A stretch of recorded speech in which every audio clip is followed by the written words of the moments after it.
Yes, right. Welcome to my new studio. Obviously, I've been doing a bit of DIY. Ravens in the back, obviously. Hope everyone is well in this weird time. I thought I'd make another video. It's been a long time coming, and I just made this video, and the audio, for some weird reason, there was a noise gate from I'm using a webcam mic at the minute. It's just easy. This isn't going to be anything to do with music. This is all touchscreen loveliness, the perfect Friday night out. God, how sad life has become. So yeah, you probably will hear traffic noise and the computer just firing up because I'm using an old 7-year-old quad-core iMac at the moment with a couple of 12-core Mac Pros for vPro for samples and stuff like that. But yeah, quite a lot of people have asked me to make a video about. Basically, I made a video a while ago called Branding Tracks, and it essentially is showing tracks with data on the fly in Cubase. And I showed kind of the concept of it, but I never showed how to do it. And I've been meaning to do it for ages, but I've just been so busy that editing video at the moment is just so painstaking. So I've invested in a few new toys, some lights, and obviously my bridge, and a Stream Deck, which is a wonderful little gizmo to on the fly switch between certain things. So this video is there's going to be no music really in this video. It's not a music video. It's a highly geeky, highly nerdy key command macro touchscreen video.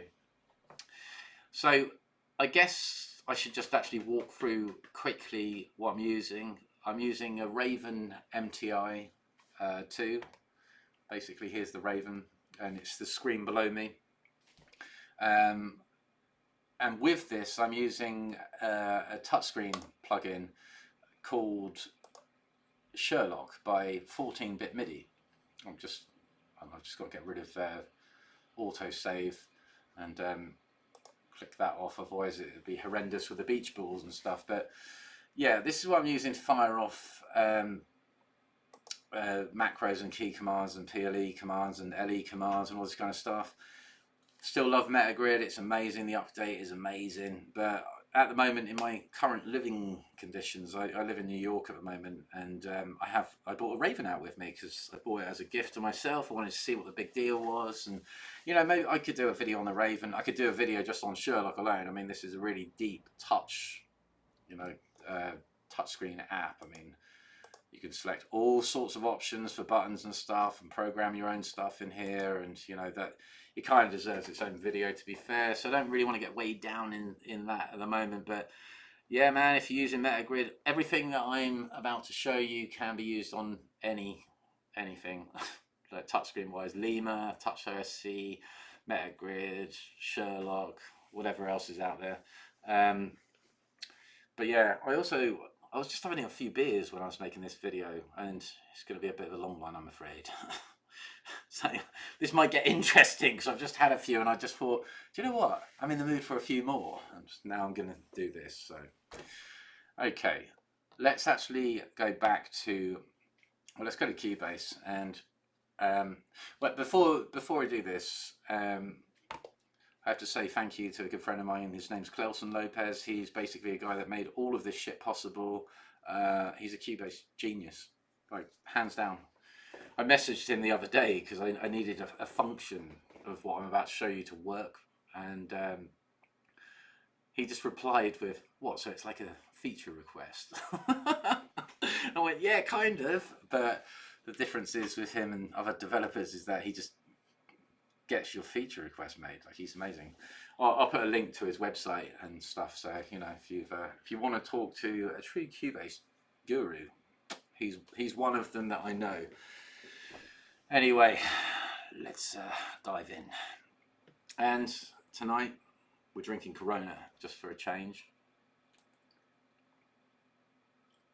Now, the template let's show how the template works first and why this is showing tracks with data on the fly and a few extra things. But basically, I made a video that was about a concept called branding tracks, and all this does is when you're writing music in a template and the template is designed to go from folder to folder with different instruments, all of a sudden what you were just writing on, so let's just say that we were writing some piano, but the piano is just, you know, not in any folder. And then we go to the strings appear, but the piano isn't there. And this is such a pain in the ass, man. Like I hate this kind of template because of that, which is why we created this. So let's just show it working for a minute. I'm going to literally over here down here. This is very workmanlike. What you're looking at here, you can change all the buttons to custom PNG files. You know, you can do a lot with it. Every single page has 192 buttons. For example, it comes with scales and, you know, all sorts of stuff, but you can basically customize it how you want. It's got XY pads, faders, all kinds of stuff. But on this main page, one thing I hate about touchscreens, there's a lot of things I hate about touchscreens to be fair, but one thing I hate is page hopping. And, you know, I've got to go to a page to select a library and then go back to my main page to edit stuff, or my MIDI page to do like advanced MIDI editing stuff that's worthy of having a button. And so this page here has got my libraries, or some of my libraries. When I say some of my libraries, when you build a template, it's a disgusting thing when you actually start. You know, it's very easy to forget how much money you spend on stuff. But you know, I'm not one of these guys with NFRs, so anything I say that is my own opinion, and I haven't been bought or any of that kind of stuff. But anyway, I want this main page to have not everything, but things I use all the time. So I've got key libraries here, and then down here at the bottom I've got my own custom commands that I'm going to go through in this video for you. And when I say you, I actually mean me, because this video is so I can teach myself again in 6 months all the stuff that I forget. And, you know, if anyone actually does watch this and learns anything, then I'm glad, man. Like, do the whole, you know, like, click, subscribe, all that, or don't, you know. No pressure or anything. Yeah. But yeah, I just, rather than make some PDF file about this, it's time to actually make a video on all this kind of stuff. But yeah, I've got MIDI stuff here, you know, show certain controller lanes, mod, expression, vibrato, volume, certain commands like copy the mod to expression, all the stuff we covered in other videos. Some basic MIDI stuff, legato and fixed lengths and all this kind of stuff. Zoom buttons as well. Zoom buttons are some of the most handy you can use. But anyway, let's go back onto the Cubase screen. This template at the moment is in score order with winds, brass, percussion and strings. And I don't have, I mean, in this I haven't put any ethnic stuff and choirs and all this kind of stuff. Like, I tend to put there's a fine line of just being dictated to by a template and then actually writing on the fly. So before we go into the buttons, like actually the commands, let's just open one of them up. For example, here is Spitfire Symphonic Winds, and everything's all, I'm actually thinking about going expression mastering, which is going to be an interesting journey, to say the least. But I don't use folder tracks anymore. I don't use folder tracks except for the root level folders. And the reason why is because, let's just say that we had all of these in separate folders. And let's just say that we had piccolo flute, solo flute, A2 flute, alto flute, bass flute. We had one of each. Let's just say we had a long of each. Now that's 1, 2, 3, 4, 5, plus 5 folder tracks. That's 10 tracks just to show 5 tracks. And there's no way of hiding the folders if there's something inside the folder. And it was just grinding my gears. So I just thought, how do you get around that? And a disabled MIDI track with no name works as a visual guide to actually, you know, separate the tracks. So is if Steinberg is listening to this, if anyone that actually works for Steinberg that has any influence over changing anything, can we please have a divide track, like some kind of divider track? I don't know what you would want to call it, whatever, but basically its entire function is to divide the tracks, but also colorize this along here, just faintly. I don't want it like, you know, you put a folder and it colors along, just a faint color. I noticed Trevor Morris the other day on one of his videos, he does exactly this, but draws a MIDI event along the whole thing and he colors it black. So he knows that it's a divider. He's doing that because it's, I haven't asked him, but it's a workaround. No, I don't even know him other than speaking online occasionally, but he, I noticed the exact purpose of that. So can we please have one? And also maybe make it so we can write a note in it as well, so that actually we can write some like the marker tracks, but we can just write some kind of note along. That would be amazing. Anyway, score order, and I have buttons set up to actually show any of these. So let's just, for example, say let's just click on Spitfire chamber strings. In fact, hold on. Let's actually show one button. I've got one button here, empty project window. And if I press empty project window, watch what it does. It has just literally emptied the project window. Okay.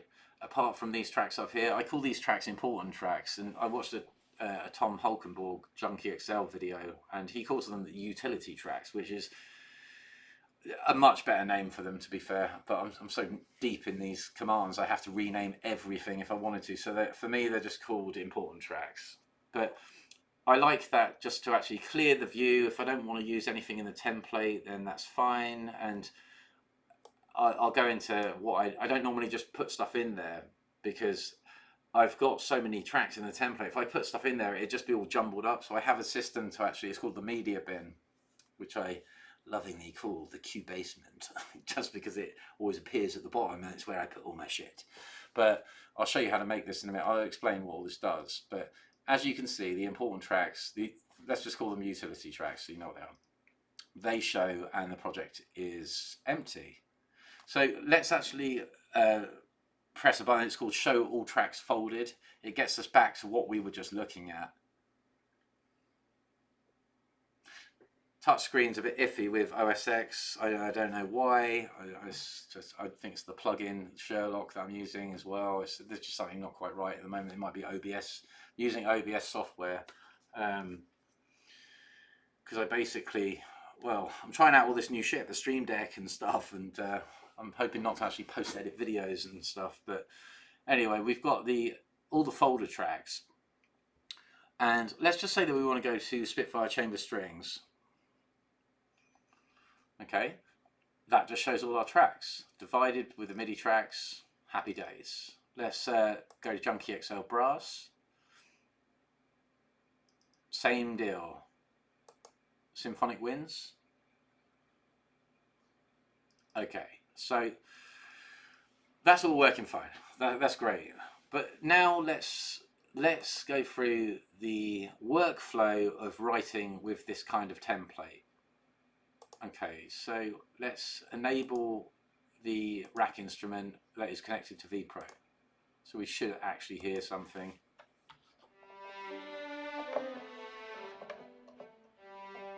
And let's just record something. It doesn't matter what it is.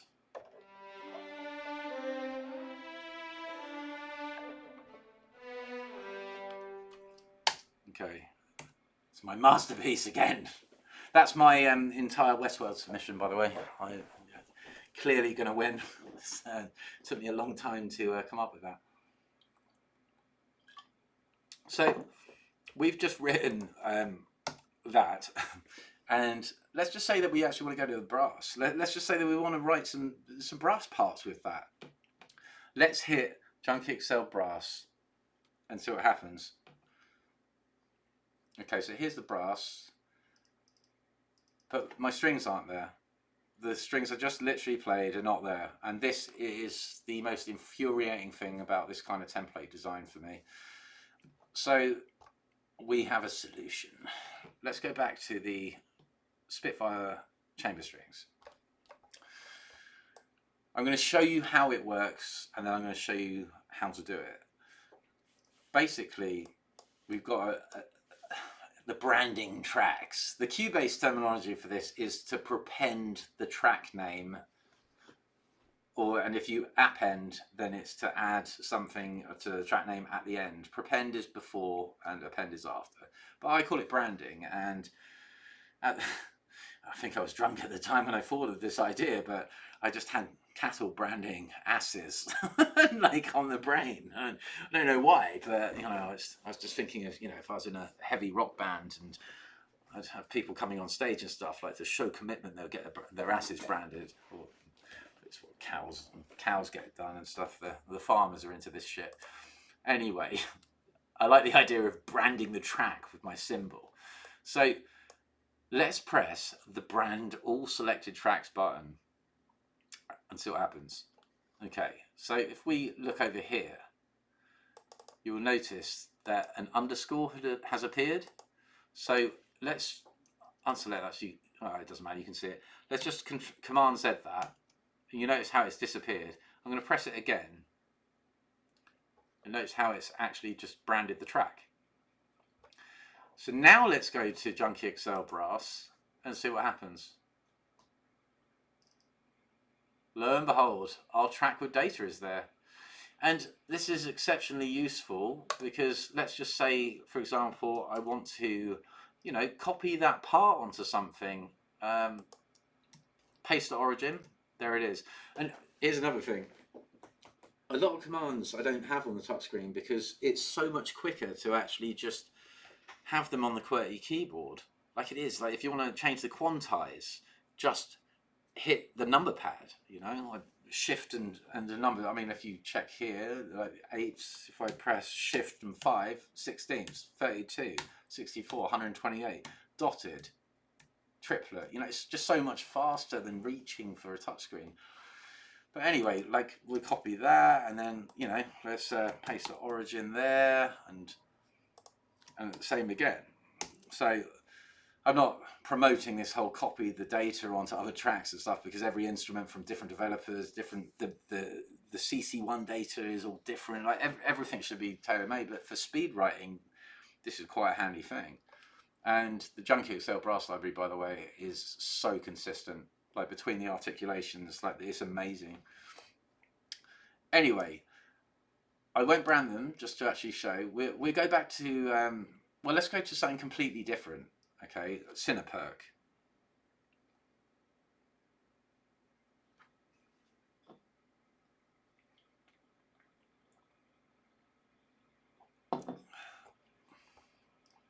Have a Corona if you got one. It is the season. Anyway, we have the branded Performance Legato Violin 1 here, but we don't have the brass. It's just bullshit. I hate this. So let's go back to Junkie XL Brass. Select the tracks, and then we're going to hit brand all selected tracks. Now they've been branded. Okay, so now let's go to Cineperk.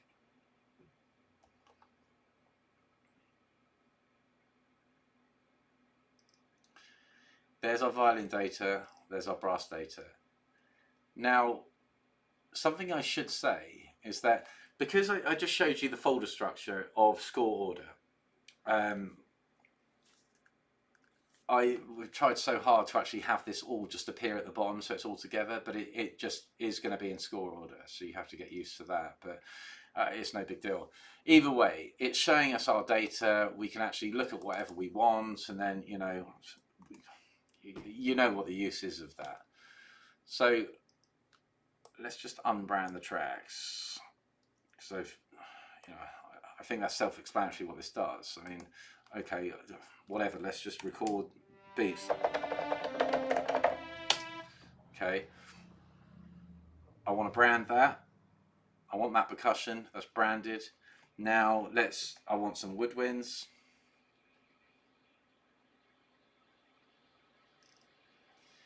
And there we have the brass, the woodwinds, the strings, and we're on sorry, the brass, the percussion, and the strings, and now we can play with the woodwinds. Happy days. So here's the scenario that happens sometimes at this point. Basically, you know, maybe you actually want to program, maybe you want some synths. Normally what happens is you will add the track, add an instrument track, just add Omnisphere.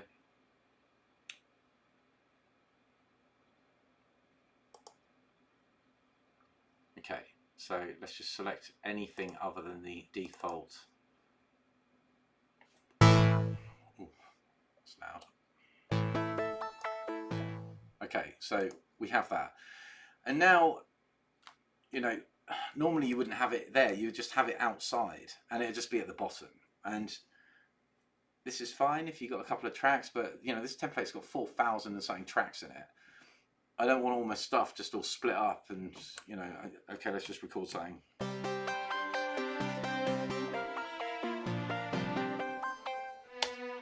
Westworld score's getting better and better, man. So what we can do at this point is brand the track and then it would just show at the bottom. And I guess you could do this with everything. I have something that basically called the media bin. And if I press it, what happens is the media bin appears. You notice how now that's just underneath here. Let me show you the media bin before we go further with this, just so you understand the concept of it. Okay, so we're going to go back to just Spitfire chamber strings.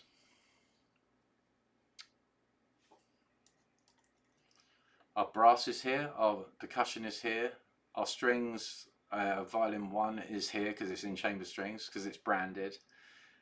And at the bottom our Omnisphere is, and that's because I branded it.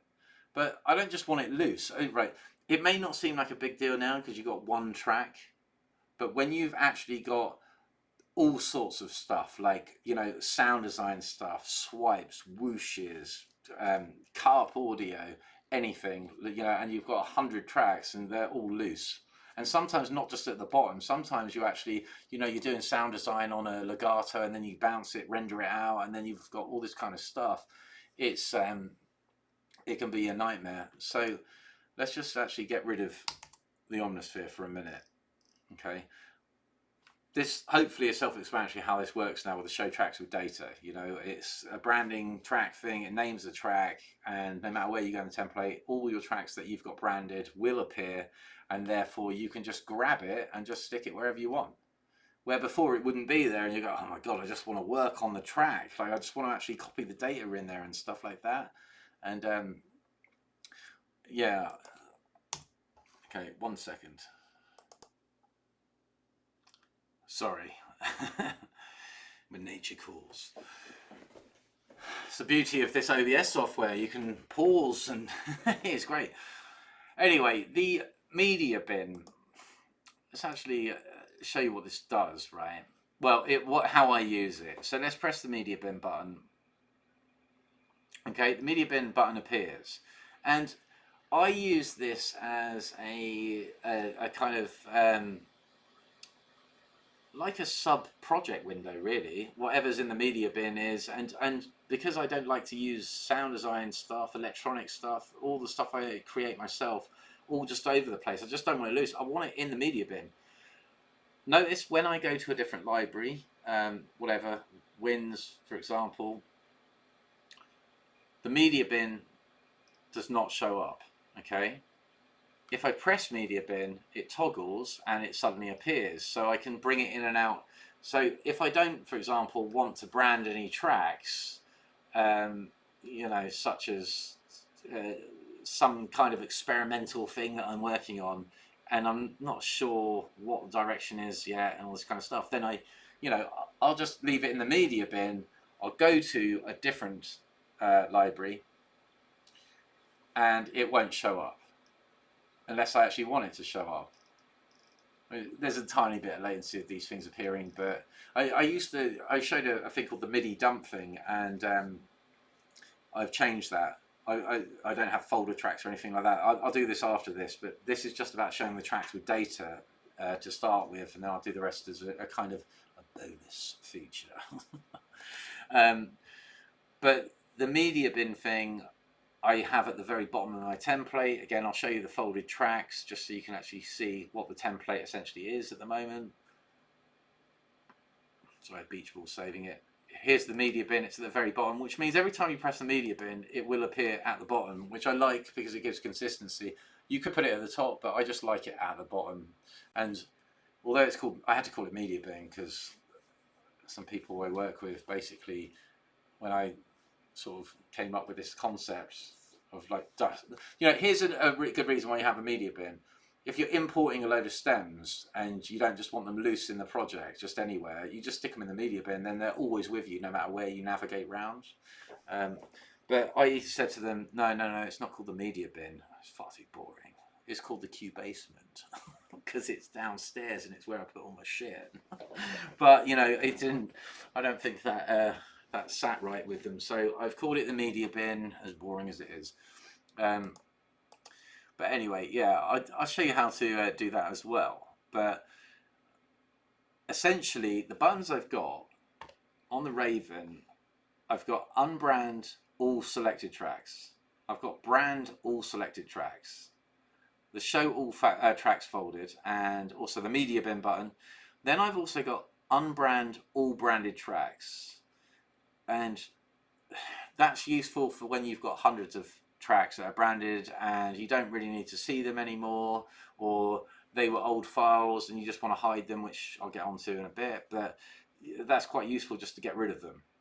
I've also got show and hide hidden tracks with an arrow, and that is for a safety feature, like the MIDI dump thing I did in a video a while ago. That's for basically backing up all your MIDI tracks with all the data, but disabling them and hiding them, so they're out of the way but they're there if you need them. I've got hide selected tracks, which is just useful if you select the tracks, hit hide and get rid of them, but I only do that with tracks with an arrow because I never want to see, if you hide tracks without putting an arrow on in this template, every time you go to another part of the template they will show again. I've got show tracks with data without branding, show tracks with data with branding. And the reason I have those is because sometimes it's easy to forget to brand a track and you're in the template and go, oh, where's that sound coming from? And it's still playing in the background and stuff. So when you show tracks with data without branding, it hides all the branded tracks and shows the ones that aren't, and then you can quickly brand those as well. It's just basically a little fail safe. But now I've explained how the branding tracks thing works, I guess I'll show you how to do it. I mean, let's go back to Spitfire chamber strings. So I guess the first thing we'll show is the show all tracks folded.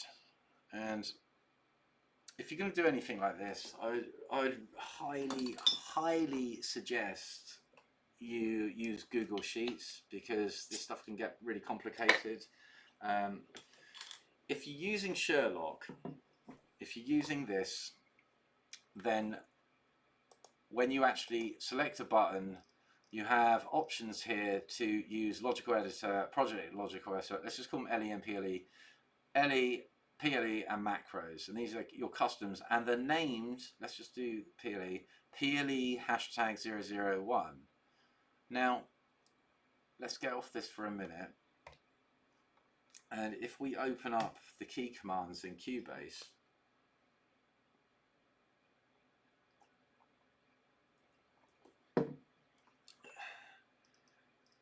they have to be named like this. Okay, so macro 001, for example, this is to show Spitfire chamber strings. If we open the PLE, then custom shop, then I've named them PLE hashtag 001, and then that will correlate to, again,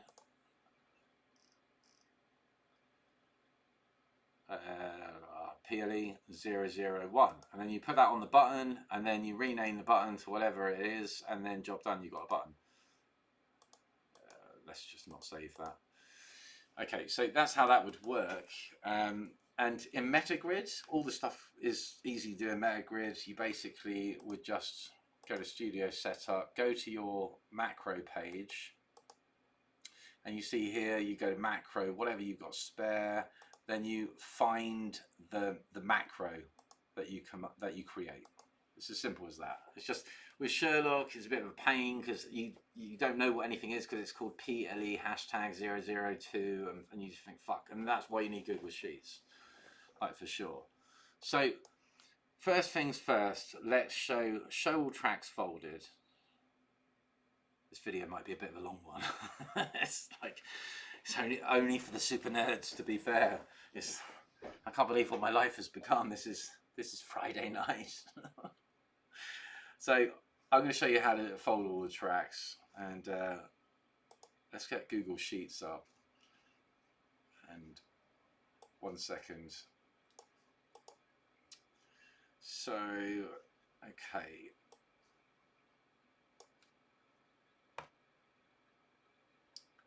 This is a PLE command. Show all tracks folded. So PLE 18. Go to the PLE, and then we're going to go down to these. These are what I've called them. So you create this and then name them this if you're using Sherlock. If not, just call it show all tracks folders, or whatever you want to call it, just call it that. Anyway, this is how you do this. Container type is equal to track, so any track, and property, the property is set when the event is selected. So you've got to select the events. And then the name, the action target is the name, prepend it with an underscore. So let's just show this. If we hit apply, yeah, it doesn't do folder tracks, it's normal tracks. Okay, we're doing audio track, it's fine. Okay, so hit apply. You notice how there, it's actually put an underscore there. And if you press it again, it'll underscore it twice, 3 times, 4 times, so don't do that. Just press it once, and if you do it twice, then press Command Z. Okay, let's get that back, show it works. That prepends the track, that brands the track with an underscore. So that is the oh man, I don't know why I'm showing you this. This is how to brand tracks. Did I say I just had a few beers? God, I'm getting ahead of myself. Okay, hold on. Brand, hold on. Yeah, show all tracks folded. PLE 18. The fuck? Oh, God, I chose 19. Sorry. Yes. Okay, well, that was a fast track in something in branding tracks, but this is how you folderize all the tracks. Okay, so container type is all types, every container, folders, whatever. The tracker operation is hide track disable, so that means that it's going to show the tracks, and then the next track operation is folder close, so it will show every track in your template, and then it will close the folders, which I've demonstrated already. You know, PLE 18, whatever. Let's just load a library then, and I'll show it on screen.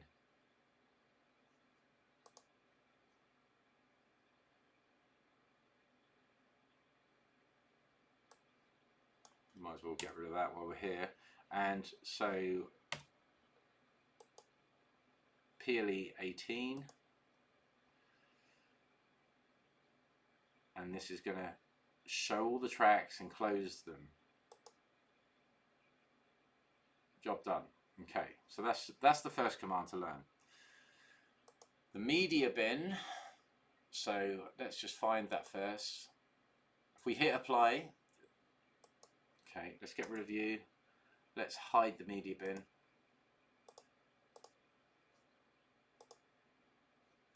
Media bin's gone. When we press this, it will appear. Yeah, and when you press it again, it will hide. So it's a toggle switch. And like I said, I like it because you can have your whatever you have in your template open and then just have that appear. You know, it doesn't mess with everything else. So bracket container type is equal to a folder track. So it's only looking at folder tracks, and the name of the folder track is equal to media bin. And you need to make sure that the spelling of media bin is exactly right. You need to make sure all the spellings of all these commands are exactly right. If there's a space at the end of it, for example that, and if I hit enter, now it will not work. And you need to really watch out for that, because you'll never know if there's a space there, because you can't tell if there's a space at the end. So let's change that back. And now we hit apply. And now it works. So that's really essential. Anyway, so the name is the media bin, close brackets. Track operation is folder and open. So it opens the folder. And then next track operation is hide track toggle and then transform. So that's how you do the show all tracks folded and show the media bin. Now, how to actually do this and go from one library to the next. Okay, so let's just demonstrate again. We're going to go to a string library.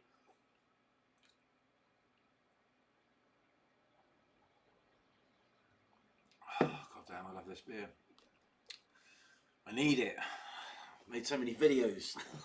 No one sees. Okay, so as you can see, as by design, it's shown Spitfire chamber strings, and the folder is called S8 chamber strings. And that's important because in the macro in a minute, it just says Spitfire chamber strings, which isn't the name.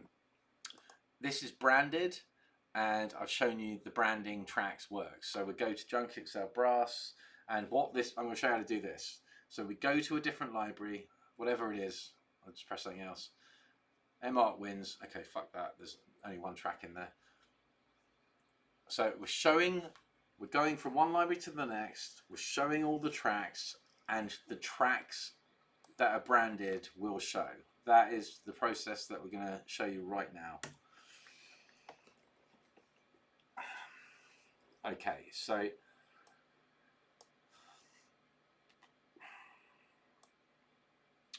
again, these are to work with Sherlock. You've got to use macro, like the number. Let's quickly demonstrate that. God, I'm loving the Stream Deck. It's like being able to switch screens. That's really good. Oh fuck! I've got to shut the key command window first before I can do this. So we go into edit mode, and then we're gonna go down to macros, and then we're gonna choose whatever macro we want to assign. So we're not going to do that until I show you which one we're going to use. So let's go back to here, load the key commands.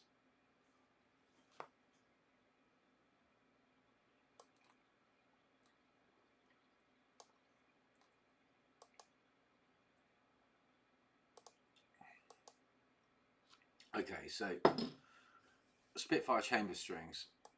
Let's show how to do that as we will be back on that page in a minute. If I screen grab this, then it means I can actually show you it without having to keep opening this, man. It's a pain in the ass.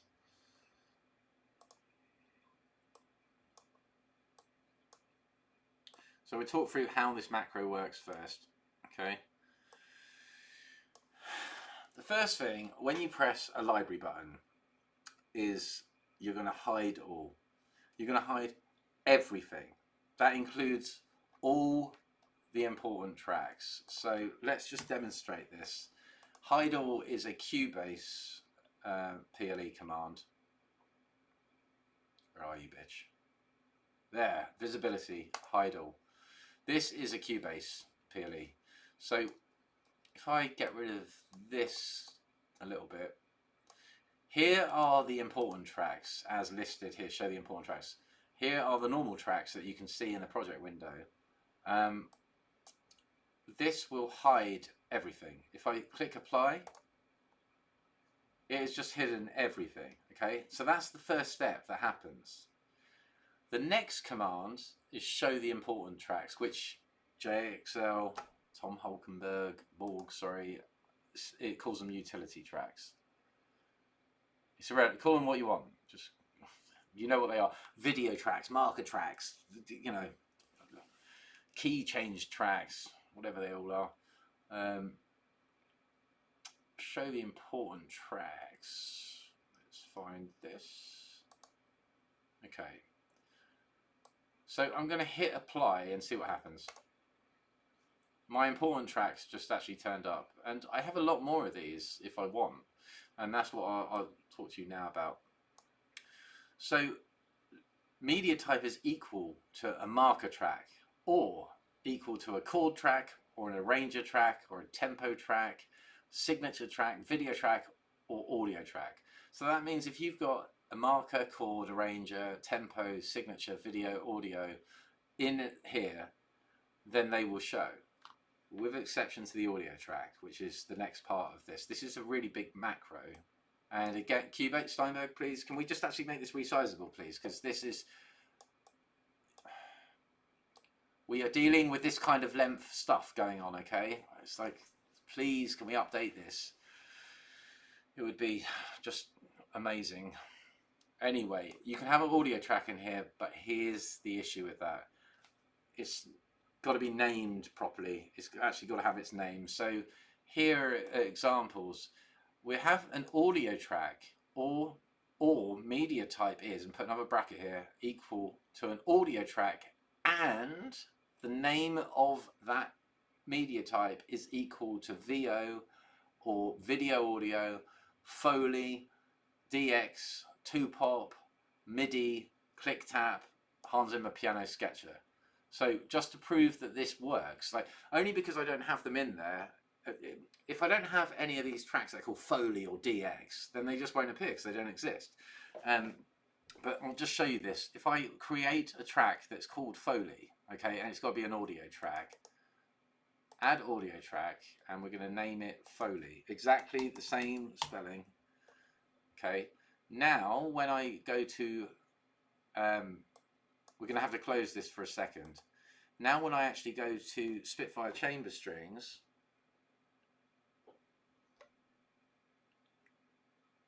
notice how the Foley track stays there. But let's just say that we didn't call that, and we call it special effects, SFX. You know, that's another term for some Foley, okay? Now let's go to, let's press the Junkie XL brass, just so it's familiar. Okay, now watch what happens. Oh, fuck me, it didn't work. Hold on, here we go. It's just vanished, because I haven't programmed in here to actually say SFX. If I changed Foley to SFX, then it would show. So this is completely on nomenclature. Here's another thing. Don't forget these double brackets here. So, you know, you can add as few or as little as you want, but this is just how I work. Make sure the track operation is hide track and disable. So that doesn't, what that means is you're hiding the track, but disable the hiding track. So it's actually showing the track, which sounds weird, but that's just how it is. And double the brackets. If I, for example, go back to chamber strings and don't change that Foley, it's called SFX. You can see it here in the visibility. Let's go back to chamber strings. You're still not going to see it.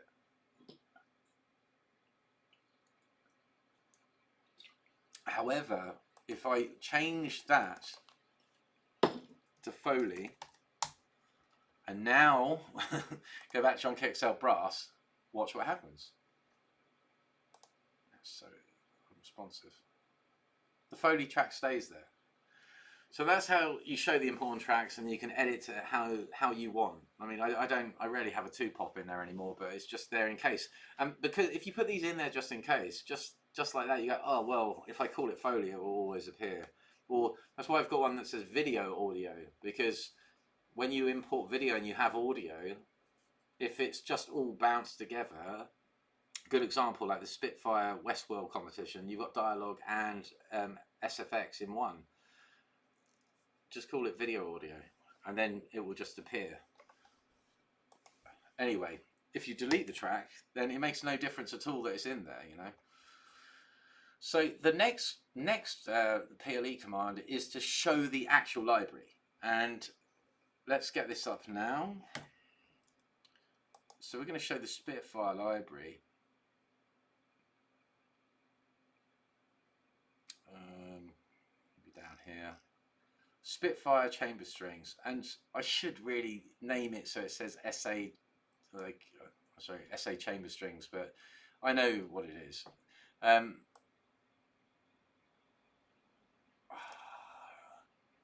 me just show you this working. Let's show. I should have just emptied it, but it doesn't matter. Okay, so I've gone back there. If I load this, rather than touching the touchscreen, I can show you it. I know that's loaded, but I'm just going to literally show you it, loading it. MIDI. Chamber strings. So now if I hit apply, the library will appear. Okay, so I hit apply. Did it do it? Apply. For fuck's sake.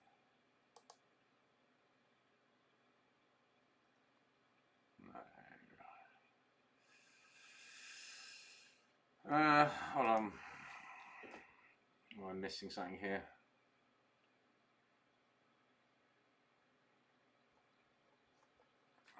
Okay, it definitely works. Maybe that command's changed. Okay, that's not a problem. Let's go back to the PLE, and if I go custom, I think it's PLE 03. No, it's not. It'll be macro maybe. Hold on, we got to consult the Oracle. Consult the sheet. Yes, that's why. Okay. That's why I can't load it up, because basically this is part of the macro. So you just look at the PLE commands. Spitfire chamber strings. Okay. Spitfire chamber strings macro 03. Okay. That's why it's not working. I'm so sorry. What tit? Spitfire chamber strings. So if I press this, it should show the tracks. No, it's not doing it. Why not? Let's have a little look at the key commands. It will have nothing to do with the fact that I've had 6 of these so far. And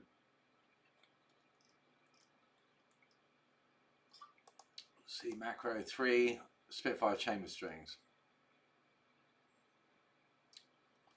I don't know why that's not working like that. It has to be part of this show the important tracks, and it's a different thing. Let's just have another look at this, because that's really puzzling.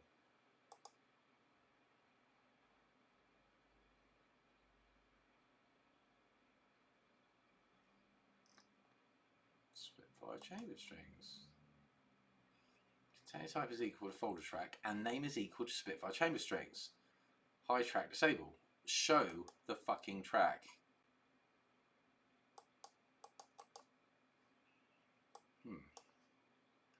It's very weird. Oh. Oh. It was showing. It was there.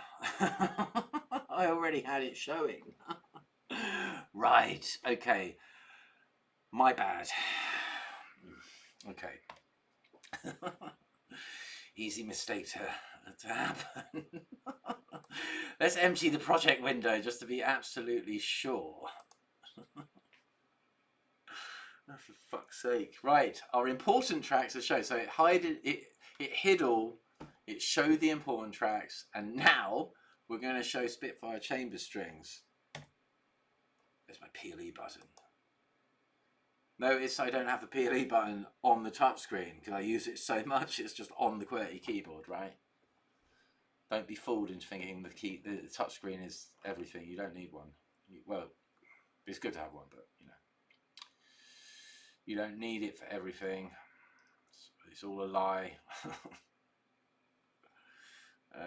Spitfire chamber strings. Now, right, apply. There we go. I do apologise for wasting my life and your life. And here's something I should clear up, really. I'm making this video, I said for you, but when I said you, I meant me. Because I'm watching this video in 6 months' time, teaching myself how to do this again. Because it happens when, you know, it's like flexing a muscle. If you don't actually, you know, flex enough, then you start becoming weak. Anyway, the chamber strings has, you know, shown. So the next thing that happens, I mean, what actually happens when that appears is it appears like that, and the next command, unfold all visible folder tracks, all it does is that.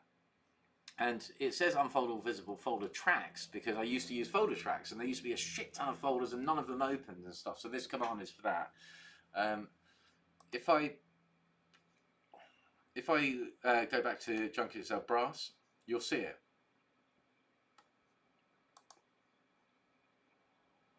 The folder, well, that did it really quickly. Let's go back to chamber strings. I think it's because we've already opened them. Let's go to Spitfire Symphonic Brass. We haven't opened that, and you'll see the folder is closed or folded, and then it opens. There, and then it opens. That's what that is doing. Unfold all visible folder tracks. Okay. So let's show that. Unfold all visible folder tracks. So how to make that command? Bracket, container type is equal to a folder track, and the property is not set, is hidden. So what that means in a backwards way is it's shown. Property is not set, is hidden. If it said property is set, hidden, it would be hidden. And make sure track operation folder is open, because you've got close or toggle, and we don't want this to toggle. And function transform. So that's there. The next function, or the next PLE command, is really, really important. I've called it the disarm record last used track. So let's say that we were here on the performance legato of chamber strings, and then we went to Junkie Excel Brass. That performance legato of Spitfire chamber strings would still have the record arm. And this was a real pain in the ass for a couple of weeks, just going, what's going on? And if you then went to Cineperk, as an example, that track, what you're playing on, would be record armed as well. And then you go to the next, and it compiles, and you suddenly have all these tracks playing. So this is essential to make sure that this works. It disarms it. Disarm record last used track. So bracket, media type is equal to MIDI. MIDI, there is no instrument track here, so MIDI is MIDI and instrument tracks. It's above the board. Close the bracket, then track operation, record, disable, and transform. So that will literally disable the recorder arming. It's essential. Now, the next command is hide tracks with an arrow. And the hide tracks with an arrow, I've got to show you in a minute of the rendering and purging and hiding buttons that I have for backup and stuff, but that makes sure, essentially, that's for a different thing, but you have to have it in here because it's hard to explain without explaining it fully, but I hide tracks and they automatically name with an arrow, and basically I don't want those tracks ever showing unless I specifically show them with a button. So I'll get onto that in a minute. So we'll skip that, and we'll just do it just so you actually know how to do it, and then hopefully in a minute you'll understand why it's in there, because it is essential to have it in there if you're going to use the other features I use. So no, I don't want that. Hide tracks with an arrow. Okay.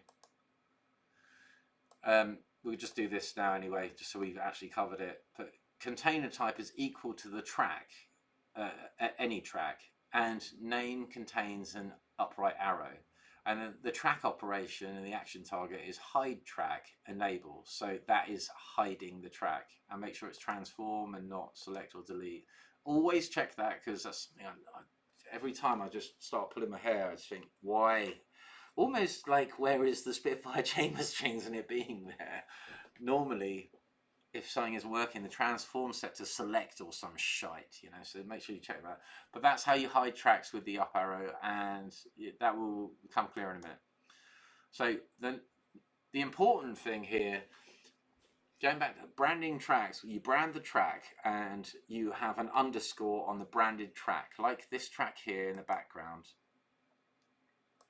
Move. That has got an underscore, so that is a branded track. Okay, let's tap the button. If I unbrand it, there's no underscore. If I brand it, there's an underscore. So let's think about this briefly. We want to go from chamber strings to Junkie XL brass. So we want to show our branded tracks. So obviously this command here is the final command in the chain that shows all tracks with an underscore. And again, you don't have to use underscore. Like, it's what I specifically like underscore here, because it doesn't get in the way of the naming, and I know if it's bumped one ahead, I know it's branded. It's just a subtle thing. But show tracks with the underscore.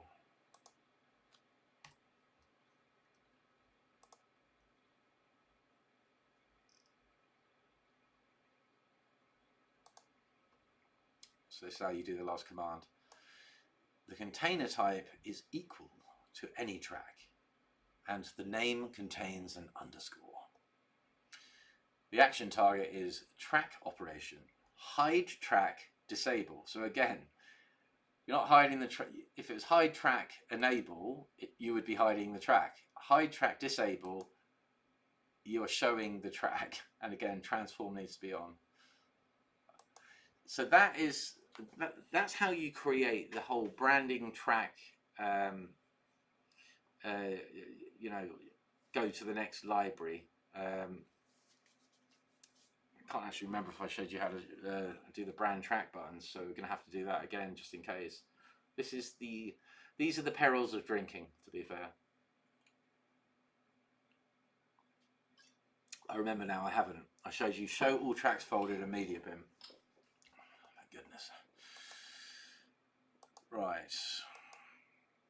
Oh, yeah, and the iMac fan keeps coming on because it's basically 7 years old and can't keep up with all this kind of stuff. So I really begrudge buying gear twice. And in England, in my studio, I've got loads of mics and boom arms and all that kind of stuff. And it's just like, man, I just really don't want to spend more money. And it's like, I've already spent a fortune on green screens. I don't know why, but right. We're going to need to show you how to actually brand the tracks and unbrand the tracks. So the PLE commands. And if my memory serves me right, PLE 19, no, 18?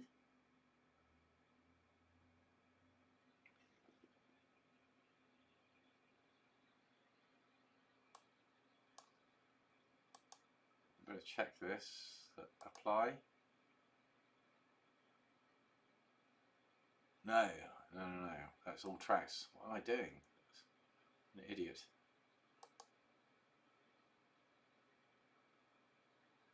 Okay, this PLE 19, this is brand track. Do you know, I'm going to save this as brand tracks, just so I don't have to go into that crap and see hashtag whatever. Brand tracks. So okay, is Symphonic wins. Let's say that we're going to brand this track. Let's just check it. Apply. Okay, you notice the underscore? That is brand track. I'm such a fucking nerd for remembering that command. Okay, so container type is equal to any track, and property, the property is set, event is selected. So it's set up like that, so you select the tracks. So if you select select the event or select the track, it will brand it. but it also means that you can say you wanted these tracks. Say, let's just pretend that we've got, well, let's just put something on there. Oh, there's obviously some recorded audio going on in the background, but it doesn't matter. Let's just say that we wanted those tracks branded. We select all of those and then apply. And that's why this is event selected, because sometimes you want to do that. You want to brand multiple tracks at once. And I found just having to do one at a time, it was so tedious. So that's why it's event selected. But that is how to brand the tracks. Now, unbrand the tracks. I'm going to have to actually check the Google Sheets. I'm ashamed I haven't memorized all of this. I mean, it's just, I'm going to have to go and sit on the naughty step. Simple as that. I'm going to sit on the naughty step and I'm going to memorize my macro sheets. Like a good little Cubaser. Show tracks with data. No. Hold on. Purely. Brand all selected tracks we've just done. Okay, so it's purely 20. Unbrand all selected tracks. So we go here. Purely 20. Sorry, 20. Sounding like an American. Bracket. Container type is equal to any track. And the property is set when the event is selected. And the name contains an underscore. And then in the action target, you put name, replace search string with an underscore and transform. And what that does is it cancels it out. So here's a branded track. Let's press apply. And as we've got event is selected, it also works that way as well. So we can select both and then hit apply. So that just unbranded the tracks. So that is how you unbrand selected tracks. Okay. I feel like we've hit a milestone. That's how you do branded tracks and unbranded tracks. Now, the next thing I'm going to show isn't branding tracks, but it works with the branding tracks thing. So let's just basically delete this. I've got a button that says show tracks with data with branding. This is related to the branded tracks, but I'm going to do this because I feel like there are some in here. Okay, hold on.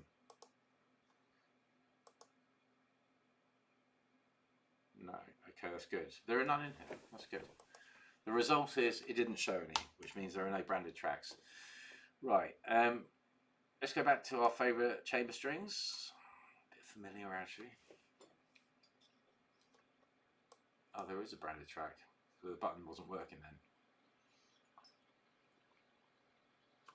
then. Okay, we'll go back to those in a bit, but so here is a common. This is a common practice, like of writing.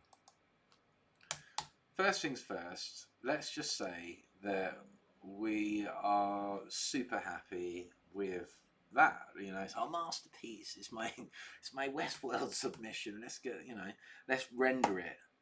That's what we do normally, right? We render the audio, especially with sound design, just rendering all the time.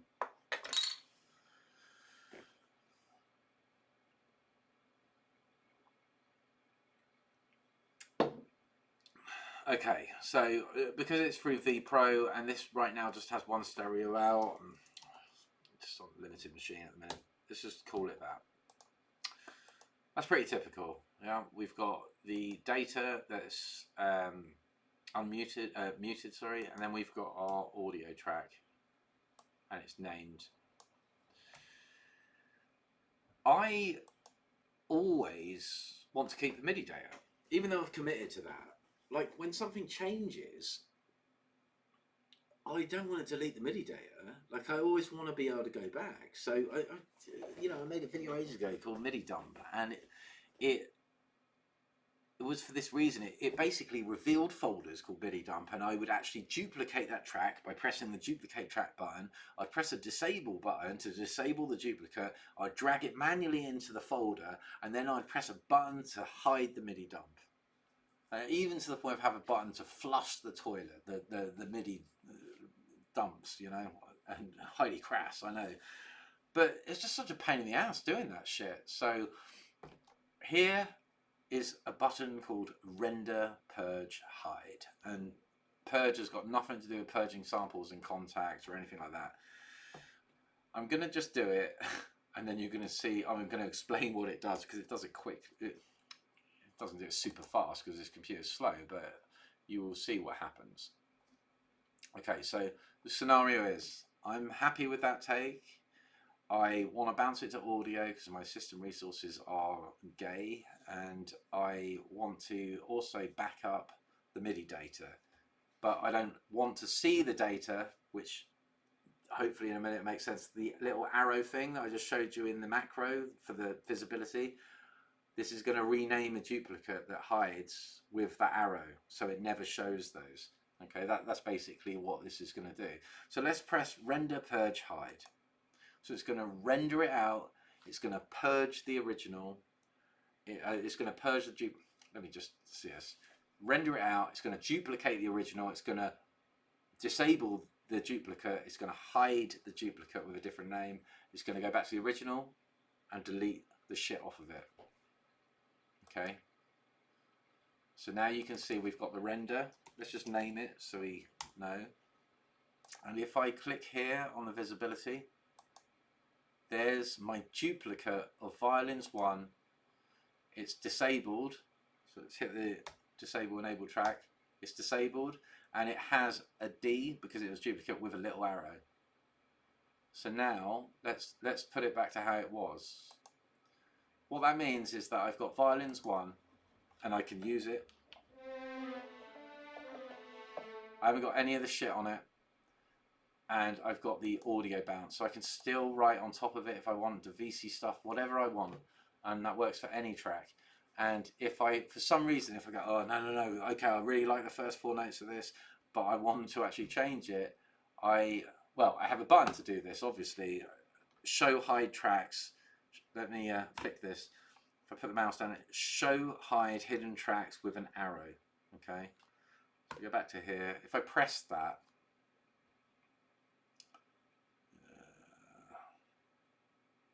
there it is, and that will show every track that's visible. Like, so if I've got like one there, one there, one there, one there, 2 down here, all of them will show in one go, and then I can pick and choose.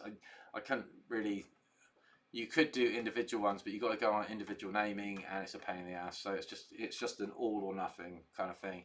And that way I bring up the data like that, and I go, right, excellent, okay, I can drag that on there on the original track. Say that's useless now, and there you go, I've got my MIDI data again, and I can go into it and I can tweak whatever. Obviously that's not loud enough. Yeah, whatever.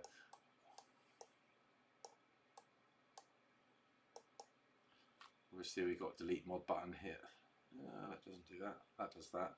All this shit, this other stuff that's handy, but the point is that I've got the original MIDI data saved, and it has the D, it names it, so it's a D with an up arrow. So we're going to do that again just so you can see what happens, because I was kind of talking over it. Okay, so this is our, we want to bounce this to audio now. Okay, so we're going to have that selected, and we're going to press Render, Purge, Hide.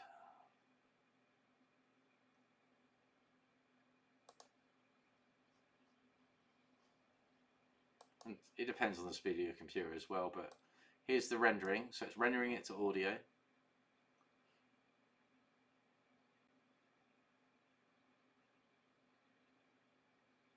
All down to the speed of your CPU, this is. So it's rendered it, it's duplicated the original, disabled the original, it renamed it with the arrow, hid it, then it went back up to the original track, selected everything on the track, and then it actually deleted the shit off there. And voila, we have the audio and everything saved. And you know, if I want to show that, then I just press show hide hidden tracks, and there we go, we've got our data. And if I don't want it, I just press it and it toggles and hides. So let's show how to do that. Did I say this might be a long one? That was Lee.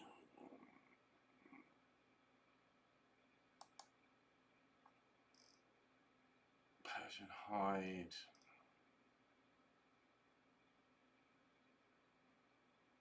Show tracks. Render, purge, hide. So that is 56. Okay, so just put that in context down here. You can't see unless I move out of the way. It's down here where the mouse is. I'll try and point. Oh, it's backwards. Yeah, that one there. That one.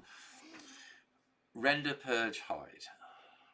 And that was 56, I believe. Render, purge, hide, 56.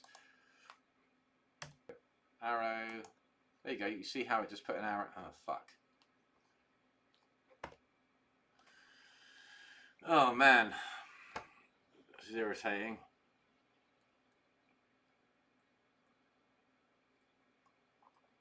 I didn't change the fucking screen. Oh, man. Okay. You're going to want to see all this shit, aren't you? Right. We're going to edit at this point. Okay, so to show this, I'm going to have to get the PLE command back. No, we're going to show the macros.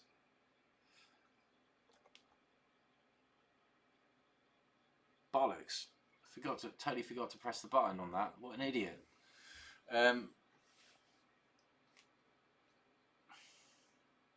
Right. Render, purge and hide. Right.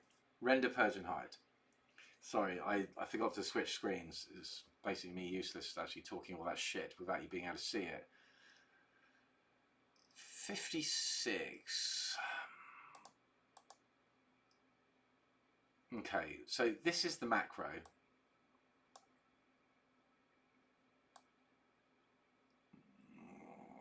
Okay. I've thrown now because I can't remember what I did. I don't know how long I've had that screen on for.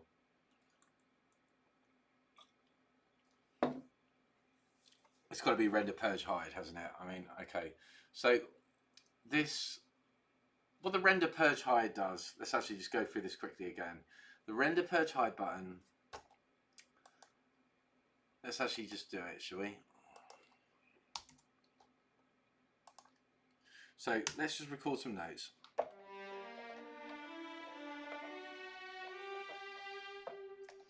Okay, so I'm really happy with that, and I want to bounce it to audio, but I want to keep a backup of MIDI data. So let's press render, purge, hide. Okay. What's it going to do? It's going to render it, and then it's actually going to duplicate this original track, and then it's going to rename the original track. A bit slow. And then it's going to give a little arrow on it. It's going to hide that.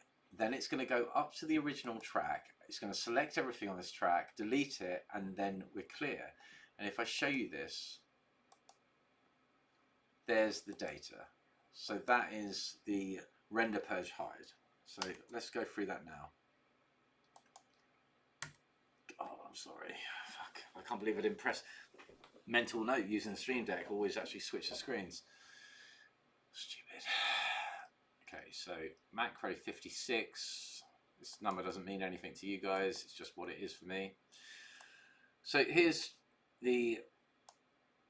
it's just such a long-winded macro. Steinberg, please. Can we... Look, I love this. We can adjust all this. That's great. But why can't I just adjust this? It's ridiculous.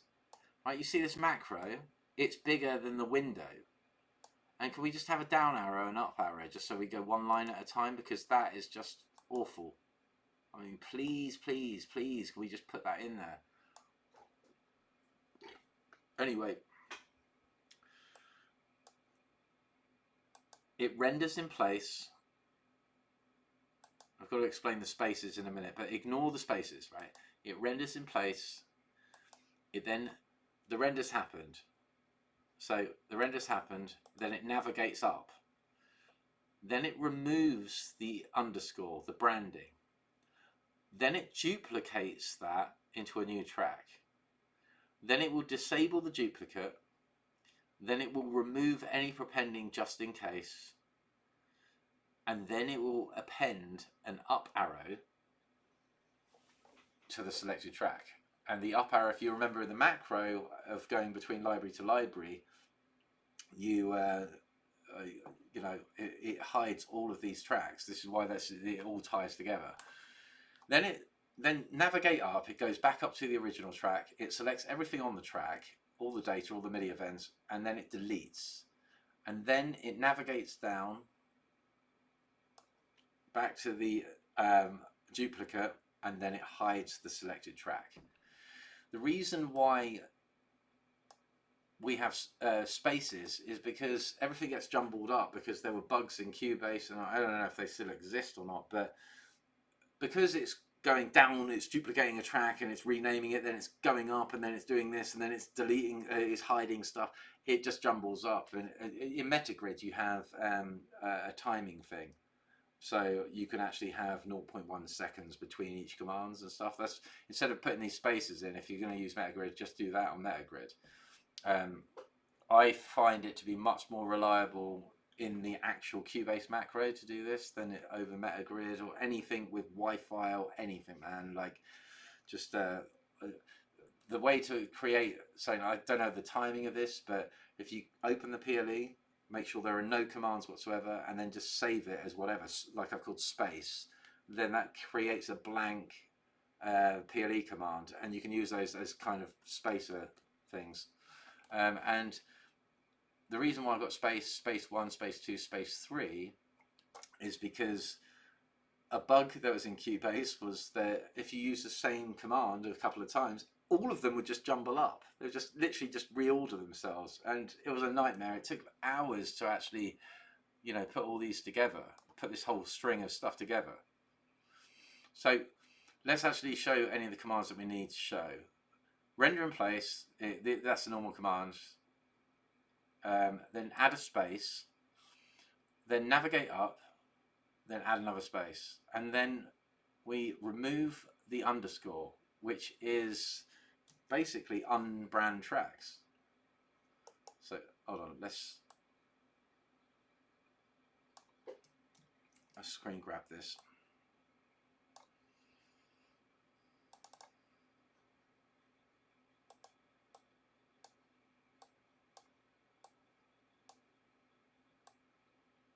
Okay, cooking on gas. Okay, so remove prepend. Let's just do the unbranding track again so you can actually see it. We gotta close it. Unbrand track.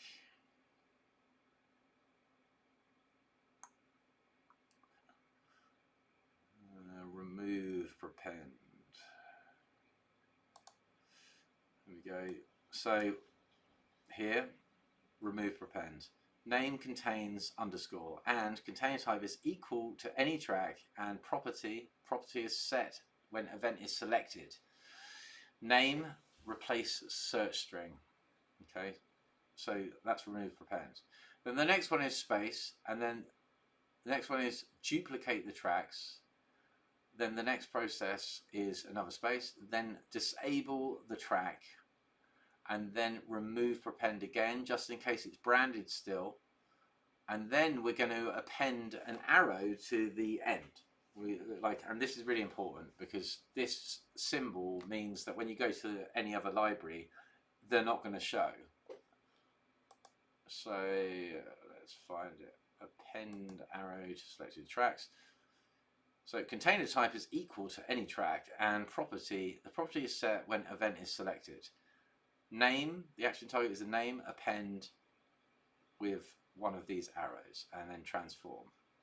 And I can show you it working. See this track here? suddenly there's an arrow. Okay. I have a button to remove the arrows as well, like just because it's a pain in the ass sometimes having all the shit in the project window. So we've appended that to the end of the track. Then navigate up, then edit, select all on tracks. So it's going to select all on the tracks, and then it's going to delete everything on that track. It's going to navigate down, and then it's going to hide the track with the arrow.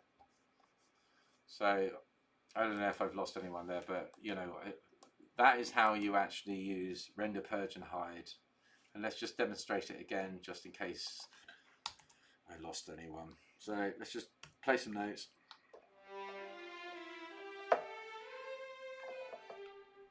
Okay, so I'm really happy with that.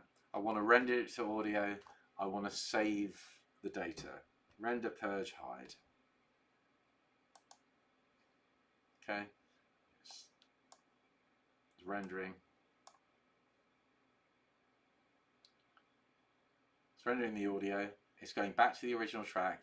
It's now duplicating it, disabling it, going up, deleting the shit off the original, going back down, renaming it, hiding it. That's basically what it does. That quickly. Otherwise, you'd have to do all these commands yourself. So, yeah. Now, I have a button that's purge and hide tracks, which is very similar. Let's actually show these tracks that I've just done. Okay, so just get rid of these. And we get rid of the bounce. No, okay, no, we won't. Let's just say, for example,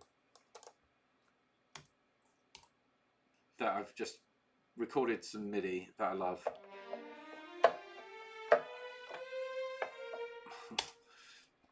World-class performance. And let's just say, well, actually, let's not say anything. Let's just do it. If we render it, let's just bulk standard render the audio.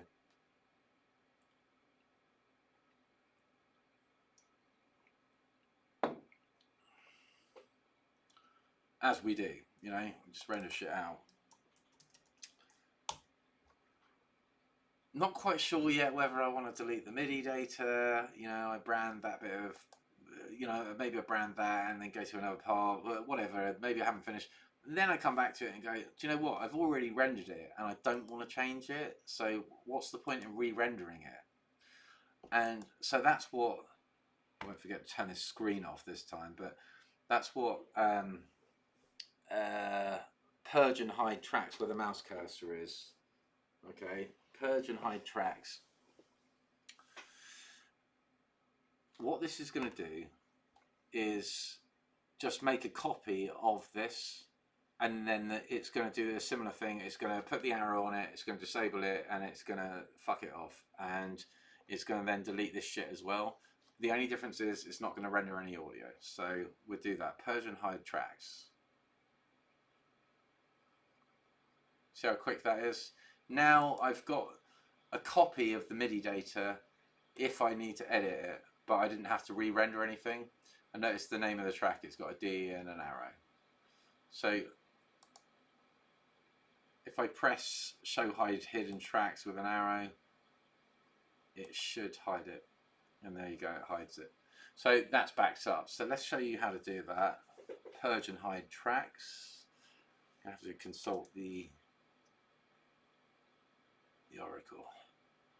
Purge and hide. Macro 1. Okay.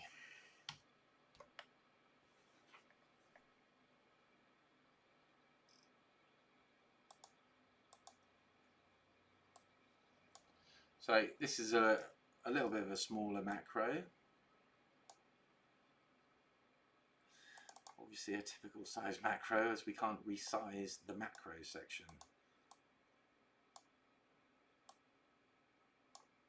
Okay, so let's just close this. So to do the purge and hide, where you're just going to duplicate the MIDI data, disable the duplicate, rename it, hide it, and then get rid of the shit off of your MIDI track. We're going to duplicate the tracks. We're going to disable the duplicate. Then we're going to append the duplicate with an arrow. Again, we can show how to do that. It's the same thing I've just shown you how to do, but we'll just do it again quickly. Container type is equal to track, and property is set, event is selected. Name, append with the arrow. That means that we're going to put the arrow at the end of the track, at the end of the spelling. We'll try it here. Look at this violins one here. Job done. That's what that one command does. Okay. So let's get rid of that. Then it's going to navigate up. It's going to select all on tracks again. It's going to delete that shit. Then it's going to go back down. Then it's going to hide the track with the symbol. Self-explanatory. Okay, so I do have other commands, but I don't know if I don't know if I should go into those at the moment. I mean, notice when you actually render tracks. Let's just do this again. You got to select. Let's just render a track.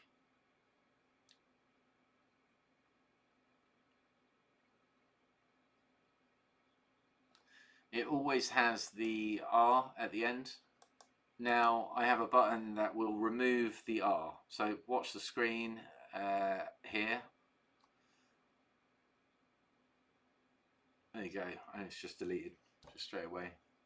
I have one for D as well. When you duplicate the track, let's duplicate this track. Instant D. Let's press the D button. Instantly deletes the D. But more importantly, let's record some notes again.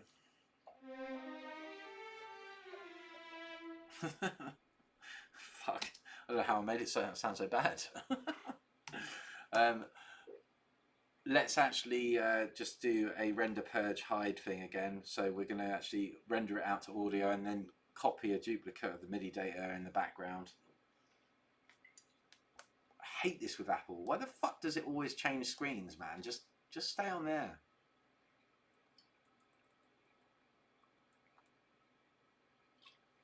It's doing its magic. There we go, we got our bounce, and above it we have got our MIDI data. Notice how, okay, let's just actually say the scenario is I want my MIDI data back. And this does happen quite a lot for me. Okay, so I've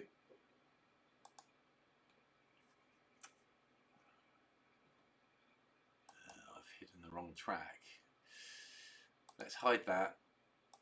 This is how it was. So we just got audio, and I'm listening back to it going, God, yeah, fuck, I can't deal with this. Like, it's an embarrassment to my life, Spitfire, everyone. So obviously I want the MIDI data. So we're going to press on the touchscreen show hide hidden tracks with the arrow.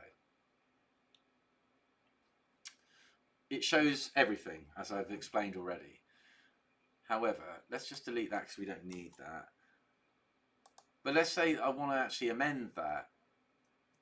I can either copy that onto the working track, or I can just literally enable the track. And then all of a sudden you're working with this and the enabled track, and then you've got this dog shit at the end, which is aptly a D, brackets D with an arrow. Now if I press this magic button, delete, remove D with an arrow selected tracks. There you go.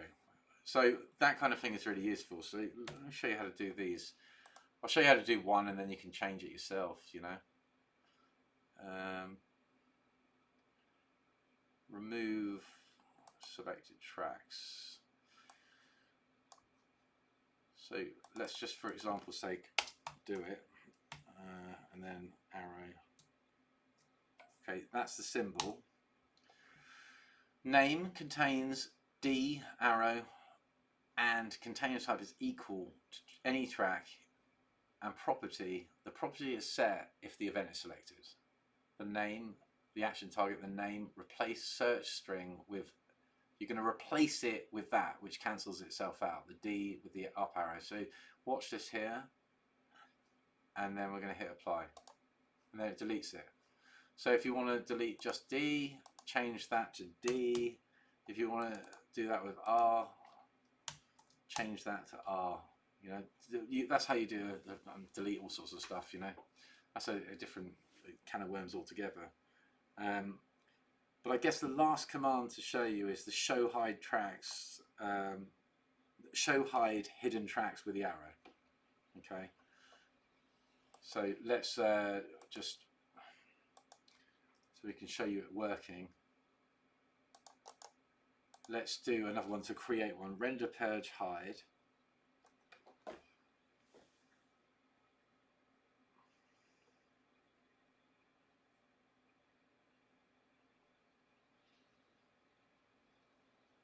Okay, so it's rendered it out, duplicated, disabled it, created a backup. We're obviously going to call it that because that's what it is. And so, shit, I actually want to go back to the MIDI data again, show hide tracks hidden with that, and there it is. So that's the button we're going to show, and if I press it again, it hides everything. Okay. PLE.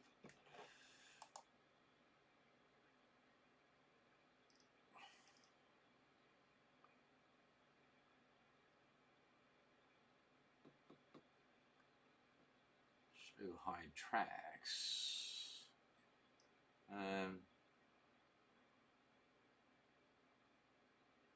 Yes, here we go. So, okay, if I press it, okay, so it's a toggle. You notice here it's showing all tracks with the arrows, and we've only got one track, so you know that's all we're going to see. Look, okay, that's how you do this. Container type is equal to any track, and the name contains an up arrow. The action target is track operation, hides track, toggle, and transform. And you can see it working.